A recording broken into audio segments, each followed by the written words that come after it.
Sebelum ni suami saya kerap sangat mengadu sakit pinggang, lengah-lengah. Sebab duduk terlalu lama sangat dekat office tu. Yelah, masuk office pukul 8 pagi sampai pukul 5 petang duduk je kerja dia. Bangun pun waktu rehat. Itu pun sejam je lah bangun keluar rehat. Yang lain mesti duduk je dekat office tu. Sampai saya rasa kesian sangat bila dia merungut sakit pinggang tu hari-hari. Tapi saya tak duduk diam. Saya cuba belikan satu benda ni. Saya bagi dekat dia, bawa pergi office. Dia kata lepas dia sapu krim ni, dalam masa 3 hari je, pinggang dia dah tak rasa sakit-sakit lagi dah. Nak tahu tak krim apa?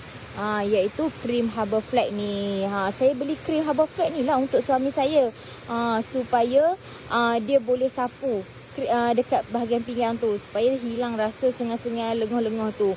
Lagipun krim Harbour Flag ni mudah sangat nak bawa.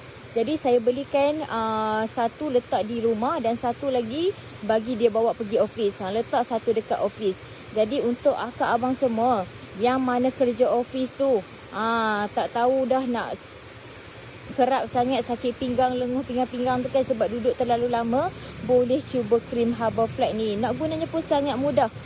Buka je penutup ni, terus saja picit ni, lepas tu sapu je dekat bahagian pinggang tu. Jadi macam mana nak dapatkan, boleh tekan beg kuning di bawah sekarang.